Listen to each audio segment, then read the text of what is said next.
AP మంత్రి సవిత నేటి ఉదయం తిరుమల శ్రీవారిని దర్శించుకుని మొక్కులు చెల్లించుకున్నారు. దర్శనం అనంతరం రంగనాయక మండలంలో వేద పండితుల వేద ఆశీర్వచనం అందించారు. టీటీడీ అధికారులు స్వామివారి పట్టు వస్త్రంతో సత్కరించి తీర్థ ప్రసాదాలు అందజేశారు.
ఈరోజు ఉదయం కలియుగ వెంకటేశ్వర స్వామి దర్శనం చేసుకున్నాం. చాలా మంచి దర్శనం జరిగింది.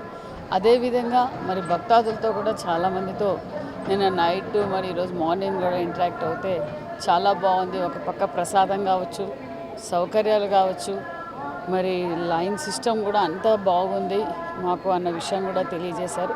చాలా ఆనందంగా ఉంది. మేము వెంకటేశ్వర స్వామి కోరుకునేది ఒకటి, ఈ రాష్ట్రం సురక్షితంగా ఉండాలి. ఏదైతే మాన్యశ్రీ ముఖ్యమంత్రి చంద్రబాబు నాయుడు ఈ రాష్ట్రాన్ని స్వర్ణాంధ్రప్రదేశ్గా మార్చాలి, ఆ భగవంతుడి ఆశీర్వాదం ఎల్లవేళలా ఈ రాష్ట్రానికి ఈ దేశానికి ఉంటుందని కూడా కోరుకుంటున్నాను.